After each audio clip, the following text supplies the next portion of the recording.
Thank you Babu. ഇങ്ങനൊരു അവസരം മലയാളത്തിൽ പറയാം, സ്റ്റെപ്പ് ഇതൊക്കെ ഉണ്ടാകും, അതിൽ ക്ഷമിക്കണം. ഇങ്ങനൊരു അവസരം തന്നതിൽ മല്ലപ്പള്ളി സംഘത്തോടുള്ള നന്ദി ആദ്യം അറിയിച്ചുകൊള്ളട്ടെ. ഞാനും ബാബുവായിട്ട് കഴിഞ്ഞ ഒരു 5-6 മാസങ്ങളായിട്ട് ഈ പ്രോജക്റ്റിനെപ്പറ്റി സംസാരിക്കുകയും അതിന് വേണ്ടുന്ന സഹായങ്ങളും ആവശ്യം അനുസരിച്ച് ഇങ്ങനൊരു അവസരം കിട്ടിയപ്പോൾ നമുക്കിവിടെ വരാൻ സാധിച്ചു, നിങ്ങളെല്ലാം മീറ്റ് ചെയ്യാൻ സാധിച്ചു. അത് ഒരു ബ്രീഫായിട്ട് about status of the project ആണ്, എവിടെയാണ് നമ്മളിപ്പോൾ നിൽക്കുന്നത്, അത് കഴിഞ്ഞിട്ട് ഭാവിയിലോട്ടുള്ള എന്താണ് ചെയ്യാൻ പോകുന്നത് എന്നുള്ള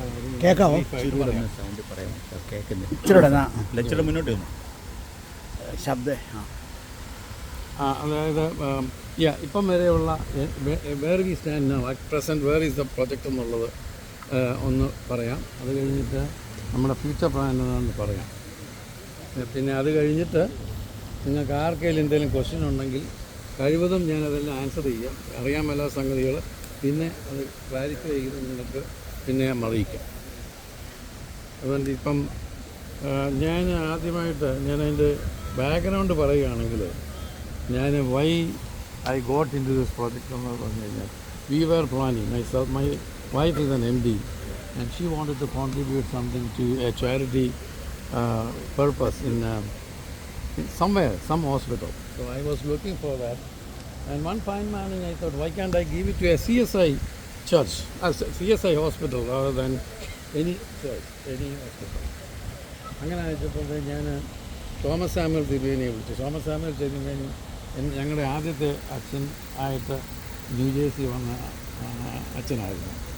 അതിനെന്ന് വെച്ചാൽ ഞാൻ തിരുവേനിയെ വിളിച്ചു ചോദിച്ചു, ഇങ്ങനൊരു പ്രോഗ്രാം ഞാൻ നോക്കുന്നുണ്ട്, അതിന് എനിക്ക് അഭിപ്രായം വല്ലതും ഉണ്ടോയെന്ന് ഞാൻ ചോദിച്ചത്. നമുക്ക് ഒത്തിരി ഹോസ്പിറ്റൽ, അച്ഛൻ പറഞ്ഞു ഒരു ഹോസ്പിറ്റലും ഇല്ല, ആകെ ജീവനുള്ള ഒരു ഹോസ്പിറ്റലും മല്ലപ്പള്ളിയേ ഉള്ളൂ, അത് മാത്രമല്ലാതെ വേറെ ശരിയായിട്ടൊരു ഹോസ്പിറ്റലിൻ്റെ പേരുള്ള ഒന്നുമില്ല. അതുകൊണ്ട് if you want to give something consider Mallappally എന്നോട് പറഞ്ഞു. അത് കഴിഞ്ഞ് മല്ലപ്പള്ളിക്കാർ എന്നെ വിളിച്ചു, we want to contribute dialysis machine അങ്ങനെ കോൺട്രിബ്യൂട്ട് ചെയ്യണം എന്നുള്ളതിലിരിക്കുകയാണ്. മല്ലപ്പള്ളിക്കാർ പറഞ്ഞു ഞങ്ങൾക്ക് അതല്ല വേണ്ടിയത്, ഞങ്ങൾക്കൊരു ഡിജിറ്റൽ എക്സ്റേ മെഷീനാണ് വേണ്ടിയത്. ഞാൻ പറഞ്ഞു ഞങ്ങളുടെ budget was about $5,000-6,000. Now this one I enquired about its about $20,000. ഇതിന് ഞങ്ങൾ എഗ്രി ചെയ്തു. I agree to buy digital machine, x-ray machine for the hospital. So അങ്ങനെയാണ് ആദ്യമായിട്ട് first time I visited Mallappally. I never had been to Mallapalli, okay, and actually that's the first time I went to install that machine in Mallapalli Hospital. Mallapalli Hospital visit ചെയ്തപ്പോൾ I felt very bad about the hospital as well as the CSI church, because CSI ചർച്ചിന് എൻ്റെ ഇതിലിരുന്നത് നല്ല നല്ല hospital നമുക്ക് പലതും ഉണ്ടായിരുന്നു. ഡിസ്മാനേജ്മെൻറ്റും പിന്നെ കൂടുതൽ പറയേണ്ട ആവശ്യമില്ല, ഡയാലിസിസിൻ്റെ ഇൻവോൾവ്മെൻറ്റും അവരുടെ കൈകടത്തലും എല്ലാം നടന്ന് എല്ലാം അടച്ചു. ഇതെല്ലാം ഞാനത് അറിഞ്ഞപ്പോഴത്തേക്ക് ഞാൻ ഇതിനെ ഡീറ്റെയിൽഡായിട്ട് സ്റ്റഡി ചെയ്തു, വാട്ട് റിയലി ഹാപ്പൻ. നമ്മളിതിനകത്ത് 10 രൂപ ഇടുന്നതിന് മുമ്പ് അറിയണമല്ലോ എന്തുകൊണ്ട് ഈ നല്ല നല്ല ഹോസ്പിറ്റലിൽ CSID എന്നിട്ട് അങ്ങനെയുള്ളവരോട് കുറേ പേരോട് ഞാൻ 5-6 മാസം പലരെ നേരിട്ട് കണ്ട് സംസാരിച്ചു, പലരെ വിളിച്ച് സംസാരിച്ചു. അതിനകത്തെല്ലാം മനസ്സിലാക്കിയത് church involvement in the hospital administration, പിന്നെ ഡയസിസിൻ്റെ, നമ്മുടെ മധ്യകേരള ഡയസിൻ്റെയും ഒരു പ്രോബ്ലം ഉണ്ടായിരുന്നു. അങ്ങനെയാണ് ഇതെല്ലാം അടച്ചു പോയത്. അതായത് ഡയസിസിലുള്ള വിചാരം അവർക്കെല്ലാം അറിയാം, അവരാണ് പവർഫുൾ. ഡോക്ടർമാരെ ഇൻ്റർവ്യൂ ചെയ്യുന്നത് ഡയസിസ് മെമ്പർ അല്ല, ചർച്ചിൽ ഇതിൻ്റെ കമ്മിറ്റിക്കാരാണ്. അവർ ഡോക്ടർ എന്നുള്ള സ്പെല്ല് ചെയ്യാൻ മേലാത്ത ആളുകളാണ് ഡോക്ടറിനെ ഇൻ്റർവ്യൂ ചെയ്യും. ഇങ്ങനെയൊക്കെ വന്ന് ഉണ്ടായിരുന്നവരും ഇല്ലാത്തവരും എല്ലാം ഇട്ടിട്ട് നമ്മുടെ ഹോസ്പിറ്റലിലെല്ലാം പോയെന്നാണ് എനിക്ക് കിട്ടിയ ഇൻഫർമേഷൻ.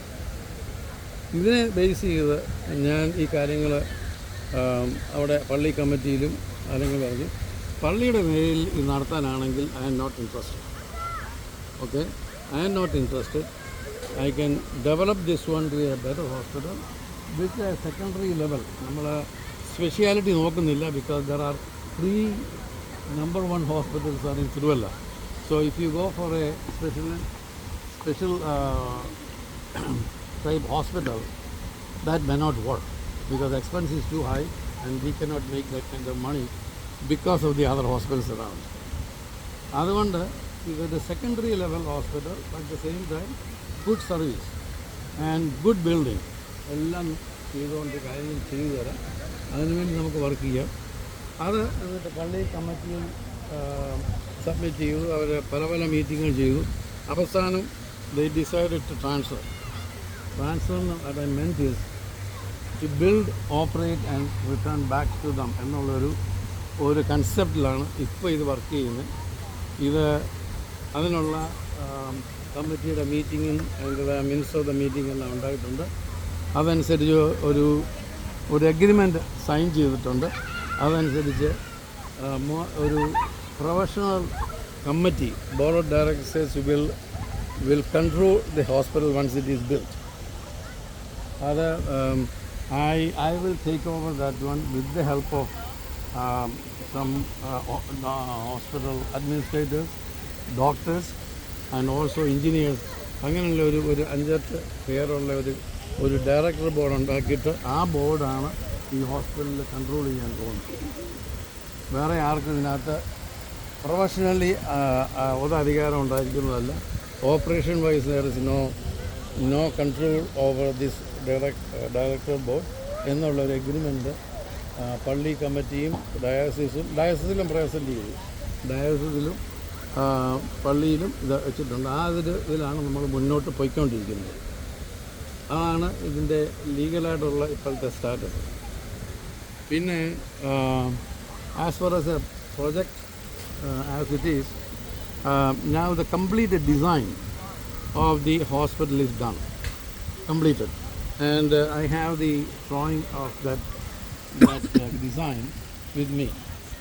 അത് ഇനി അടുത്ത സ്റ്റെപ്പ് എന്ന് പറയുന്നത് കൺസ്ട്രക്ഷൻ പെർമിറ്റ്. കുഴപ്പമില്ല.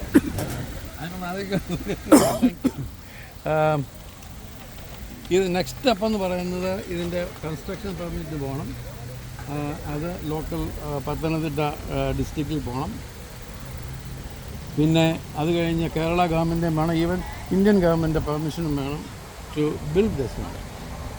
അതിൻ്റെ കാര്യങ്ങളൊന്നും ഇതുവരെ നടത്തിയിട്ടില്ല. പക്ഷേ അതിനുള്ള ബാക്ക്ഗ്രൗണ്ട് എല്ലാം ചെയ്തിട്ടുണ്ട്. നമുക്ക് പരിചയമുള്ള ആളുകളുണ്ട്. കളക്ടർ ലെവലിൽ, മിനിസ്റ്റർ ലെവലിൽ ഉള്ള ആളുകളുമായിട്ടൊക്കെ ഇതിനെപ്പറ്റി സംസാരിച്ചിട്ടുണ്ട്. അതിൻ്റെ ഒരു സ്റ്റെപ്പ് ഇതുവരെ എടുത്തിട്ടില്ല. അതിനെടുക്കാത്തതിന് മെയിൻ കാര്യം ഫണ്ടിങ്ങാണ്.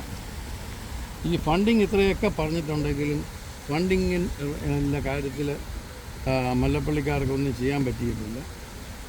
ഞാൻ വളരെ മെൻറ്റീസ് ലോക്കൽ മല്ലപ്പള്ളി പീപ്പിൾ അന്ന് അവർക്ക് വളരെ ലിമിറ്റഡ് ആയിട്ടുള്ള ഫണ്ട് റേസ് ചെയ്യാൻ പറ്റിയിട്ടുള്ളൂ. And they are not expecting that much from that area. They gave me a figure 1.5 കോടി മാക്സിമം സാറേ ഉണ്ടാക്കി തരാമെന്നുള്ളതിലാണ് പറഞ്ഞിരിക്കുന്നത്. 1.5 കോടി എന്നുകൊണ്ടൊന്നും നടക്കത്തില്ല. നമ്മുടെ total project cost including construction, all the equipment in hospital equipment എല്ലാം കൂടെ കൂട്ടി 30 to 32 crores rupees വരും. അങ്ങനെ അതിൻ്റെ പ്രിലിമിനറി ബഡ്ജറ്ററി നമ്പർ. ഇത് കേട്ടപ്പോൾ ഞാനതിനെ രണ്ടായിട്ട് സ്പ്ലിറ്റ് ചെയ്തു. ഫേസ് 1 ഇവിടെ ഉള്ള കാണാൻ കേൾക്കുന്നുണ്ട് രണ്ടായിട്ട് ചെയ്ത് ഫേസ് 1 ഫേസ് 2 എന്നുള്ള ഒരു അപ്രോച്ച് കൊണ്ടുവന്നു. എന്നിട്ട് I talk to the architect and came up with phase 1 phase 2. Phase 1 എന്ന് പറയുന്നത് ഇതിന് 5 നിലയാകുള്ളത്, 5 സ്റ്റോറി ബിൽഡിംഗ്. അതിനകത്ത് 3 ഇത് പല്ലപ്പള്ളി സ്ഥലം കണ്ടിട്ടുണ്ടെങ്കിൽ ഇപ്പോൾ ഇരിക്കുന്ന ഹോസ്പിറ്റലിൻ്റെ താഴെ റോഡിനോട് ലെവലിലാണ് ഇത് കൺസ്ട്രക്ട് ചെയ്യാൻ പറ്റുന്നത്. അതൊരു 10-60-70 അടി താഴെ ഒരു വീടായിട്ടായിരിക്കുന്നത്. അന്നേരം അവിടെയാണ് ഈ പുതിയ ബിൽഡിംഗ് വരുന്നത്. ആ പുതിയ ബിൽഡിങ്ങിൽ 2 നില പണിത് കഴിയുമ്പോൾ 3ാമത്തെ നില വരുമ്പോഴത്തേക്ക് മറ്റേ ഇപ്പോൾ ഇരിക്കുന്ന ഹോസ്പിറ്റലിൽ ലെവലിൽ വരും. സോ അത് അവിടം വരെ തീർക്കണം എന്നുള്ളതാണ് ഫേസ് 1. ഫേസ് 1 വന്നു കഴിഞ്ഞാൽ ഇമ്പോർട്ടൻ്റ് ആയിട്ട് നമുക്ക് ഉള്ള ഡിപ്പാർട്ട്മെൻ്റ് എല്ലാം നമുക്ക് തുടങ്ങാൻ പറ്റും. ഓക്കെ, അതാണ് ആദ്യത്തെ ഫേസിൽ വരുന്നത്. അതിന് കണക്ക് കൂട്ടിയനുസരിച്ച് ബിൽഡിങ്ങും അതിനോട് ചേർന്നുള്ള എക്യുപ്മെൻറ്റും എല്ലാം കൂടെ 12 തൊട്ട് 15 കോടി രൂപ വേണം. അത് വരികയും ആ എമൗണ്ടിൻ്റെ നമുക്ക് പ്രൊജക്ഷൻ ഇല്ലെങ്കിൽ വെരി ഡിഫിക്കൽട്ട് സ്റ്റാർട്ട് ചെയ്ത് എന്താണെന്ന് വെച്ചാൽ ഇത് സ്റ്റാർട്ട് ചെയ്ത് കഴിഞ്ഞ് നമ്മളെങ്ങനെ നിന്ന് പോയിട്ടുണ്ടെങ്കിൽ it's going to be a shame for the people who are doing it and also people involve in that. അതുകൊണ്ടാണ് ഒരു ഹോളിൽ വെച്ചിട്ട് ഇപ്പോൾ ഫണ്ട് റൈസിങ്ങിന് ഇച്ചിരിയുടെ പ്രാധാന്യം കൊടുത്ത് അല്ലെങ്കിൽ ഇമ്പോർട്ടൻസ് കൊടുത്ത് അതിനുള്ളൊരു മൂവാണ് നടത്തിയിരിക്കുന്നത്. ഞാനും ബാബുവായിട്ട് ഞാൻ പറഞ്ഞില്ല 5-6 മാസമായിട്ട് ഞങ്ങൾ ഇതിനെപ്പറ്റി സംസാരിക്കുന്നുണ്ട്. അന്നേരം ഇതിനു വേണ്ടി ഇച്ചിരി സീരിയസ് ആയിട്ടുള്ള ഞാൻ ഇവിടെ ഇരിക്കുന്ന മിക്കവർക്കും അറിയാമായിരിക്കും ഒരു വില്യം എബ്രഹാം. ഇതിനു മുമ്പ് ഇരുന്ന അച്ഛനാണ്, CSIയിലിരുന്ന അച്ഛനാണ്, നല്ല പ്രാസംഗികനാണ്. ഉണ്ട്, ആൾക്കാരുണ്ട്. ഓക്കെ, അത് അച്ഛൻ്റെ ഒരു ക്ലിപ്പ് ഇവിടെ കാണിക്കാനായിട്ട് ഞാൻ ഉണ്ടാക്കിക്കൊണ്ട് വന്നായിരുന്നു. വളരെ ധൃതി വെച്ച് ഉണ്ടാക്കിക്കൊണ്ട് വന്നത്. പറ്റുമെന്നുണ്ടെങ്കിൽ കാണിക്കാം. ജോൺ വരുമ്പം ഈസ് ബ്രിങ്ങിങ് ഇറ്റ് ലാപ്ടോപ്പ്. അന്നേരം അച്ഛനെ ഇപ്പം അച്ഛനോട് വളരെ പ്രയാസപ്പെട്ട് അച്ഛൻ അവസാനം സമ്മതിച്ചു. അച്ഛന് ഇതിൻ്റെ ചീഫ് ഫിനാൻഷ്യൽ ഫണ്ട് റൈസിങ്ങിൻ്റെ ഒരു ചീഫായിട്ട് അച്ഛനെ ഇപ്പം എടുത്തിട്ടുണ്ട്. അച്ഛനാണ് അതിൽ പ്രവർത്തിക്കാൻ പോകുന്നത്. അച്ഛനിപ്പം ട്രാവൽ ചെയ്യാൻ തുടങ്ങിയിട്ടില്ല, പക്ഷേ ലോക്കലായിട്ടുള്ള സ്ഥലങ്ങളിൽ, അതായത് അച്ഛന് ബാംഗ്ലൂർ, ചെന്നൈ, പിന്നെ ബോംബെയിൽ അച്ഛൻ ഇരുന്നതാണ്. അച്ഛനവിടെ വളരെ അറിയാം. അങ്ങനെ 2 സ്ഥലങ്ങൾ നോർത്ത് ഇന്ത്യയിലൊക്കെ ഇരുന്നുകൊണ്ട് അച്ഛൻ അവിടെയെല്ലാം പോകുന്നതായിരിക്കും, ഫണ്ട് റൈസ് ചെയ്യുന്നതായിരിക്കും. He is very enthusiastic about the project and he is saying that you would raise that fund. അത്ര സ്ട്രോങ് ആയിട്ട് ഒരാളും ഇതുവരെ സംസാരിച്ചിട്ടില്ല. അത്ര പോസിറ്റീവ് ഒരു മൂലമാണ് അച്ഛനോട് ഞാൻ പറഞ്ഞിങ്ങനെ ഇവിടെ വരുന്നുണ്ടെന്നേരം അച്ഛൻ്റെ റിഗാർഡ്സ് എല്ലാവരോടും കൺവേ ചെയ്യണമെന്നോട് പറയുകയും ചെയ്തു. കൺവേയിങ് അച്ഛൻസ് റിഗാർഡ്സ് ടു ഹിയർ. സോ അച്ഛനാണ് ഇത് കൊടുത്തിരിക്കുന്നത്. അതിൻ്റെ ചീഫ് ഫിനാൻഷ്യൽ ഫണ്ട് റൈസർ എന്നുള്ള ഒരു ടൈറ്റിൽ കൊടുത്ത് ചെയ്യുന്നത്. പിന്നെ ഓഫ് കോഴ്സ് പ്രൊജക്റ്റിൻ്റെ ഡയറക്ടറായിട്ട് ആക്ട് ചെയ്യുന്ന ഞാനാണ്. എൻ്റെ background am an engineer by profession. REC കാലിക്കറ്റിലാണ് പഠിച്ചത്. പിന്നെ ന്യൂയോർക്കിൽ നിന്ന് മാസ്റ്റേഴ്സ് എടുത്തു. ഒരു എഞ്ചിനീയറിംഗ് ബാക്ക്ഗ്രൗണ്ടുണ്ട്. സോഫ്റ്റ്വെയർ ബിസിനസ്സാണ് എനിക്കുള്ളത്. അപ്പോൾ സോഫ്റ്റ്വെയറിനകത്തും കുറച്ചൊക്കെ ഉണ്ട് എല്ലാത്തിനും. സോ അതാണ് എൻ്റെ ബാക്ക്ഗ്രൗണ്ട്. ഞാൻ എൻഡ് ഓഫ് 71 ഇവിടെ വന്നതാണ്. 71 I think most of the people are not even born then. അത് ഇവിടെ വന്ന്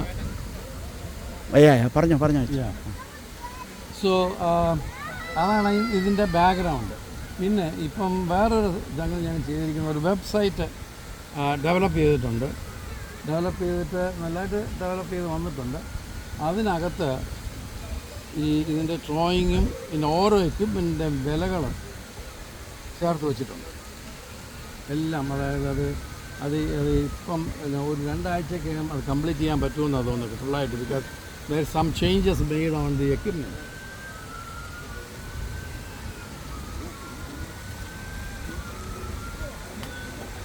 Welcome, sir. ജോഷി ഹൈസ്കൂളിലെ CMS ഹൈസ്കൂളിലെ സാറായിരുന്നു. ഓക്കെ. അങ്ങനെ ഒരു website most probably by end of the month അതെല്ലാം കറക്റ്റ് ചെയ്തിട്ട് ഇടാം. അന്നേരം അതിനകത്ത് പേയ്മെൻറ്റ് മോഡ്യൂളും ഉണ്ടാക്കിയിട്ടുണ്ട്. But I meant this, if you want to contribute, you need not ask anybody. അതിനകത്ത് ഉപയോഗിച്ച് കഴിഞ്ഞാൽ it will go to the bank directly. Okay, അതുകൊണ്ട് അങ്ങനെ ഒരു സിസ്റ്റം ഉണ്ടാക്കി വരുന്നുണ്ട്. അത് ഈ മാസം കൊണ്ട് മിക്കവാറും അപ്ലോഡ് ചെയ്യും. ഓക്കെ, ഞങ്ങൾക്ക് പ്രൈസൊക്കെ ഒരുവിധം എല്ലാം ശരിയായിട്ടുണ്ട്. അന്നേരം ആർക്കെങ്കിലും കോൺട്രിബ്യൂട്ട് ചെയ്യണമെങ്കിൽ at least learn about the project. The website will help you to learn about the project. പിന്നെ എൻ്റെ പേഴ്സണലായിട്ടൊരു കാര്യം പറയാനുള്ളത്, ഇതിനൊക്കെ നാട്ടിൽ ഫണ്ടുണ്ടെങ്കിൽ ആ ഫണ്ടിൽ നിന്ന് പേ ചെയ്യുന്നതായിരിക്കും ഈസിയറാണ്, ടാക്സ് ഡിഡക്റ്റബിളുമാണ്. അങ്ങനെ കൊണ്ട് അവിടുന്ന് ബാങ്കിൽ നമ്മളൊരു ഏതെങ്കിലും ട്രാൻസ്ഫർ ചെയ്യുകയാണെങ്കിൽ പിന്നെ ഇവിടെ നിന്നുള്ളതാണ് നേരെ വയർ ട്രാൻസ്ഫർ ആണ്. അതിൻ്റെ ഡീറ്റെയിൽസ് എല്ലാം ഇപ്പം തന്നെ ആ പേപ്പറിൽ സകല ഡീറ്റെയിൽസും കൊടുക്കുന്നുണ്ട്. How to remit into this account. പിന്നെ ഇതിനകത്ത് അക്കൗണ്ടിനെ പറ്റി നിങ്ങൾ ആരും പേടിക്കേണ്ട ആവശ്യമില്ല. I have full control on the account and we started a new account for this project. Okay, every penny is counted and every penny, wherever we collected, we gave a receipt also. So that is the proof that we received money from you. Okay, അങ്ങനെയുള്ള ആ ഭാഗം cover ചെയ്തിട്ടുണ്ട്.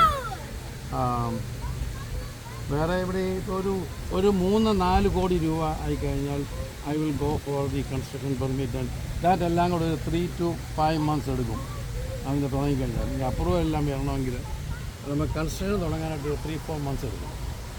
അത് ഇതുവരെ ഞാൻ move ചെയ്തിട്ടില്ല. അതിൻ്റെ basic സംഗതികൾ ആളുകളെ കാണുക. അതായത് ഞാൻ പറഞ്ഞതുപോലെ കളക്ടർമാർ പത്തനംതിട്ട കളക്ടറുമായിട്ട് കണക്ഷൻ ഉണ്ടാക്കിയിട്ടുണ്ട്.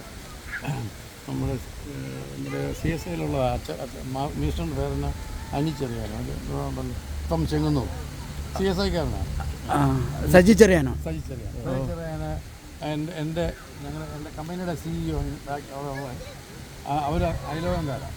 No each other very well. So പുള്ളിയോടൊക്കെ സംസാരിച്ച് വെച്ചിട്ടുണ്ട്. അങ്ങനെ പെർമിറ്റ് എടുത്ത് മുമ്പോട്ട് പോകാനായിട്ടുള്ള ഡിലേ ഉണ്ടാകാൻ ചാൻസ് കുറവാണ്. We made enough contact with the people to get this thing moving forward. So this is by anybody wants to see the map ഇവിടെ ഉണ്ട്, അതിൻ്റെ കംപ്ലീറ്റ് ഉണ്ട്. So if you have any questions you can ask me. Whatever I can answer you, I will try my best. സാറേ, അന്ന്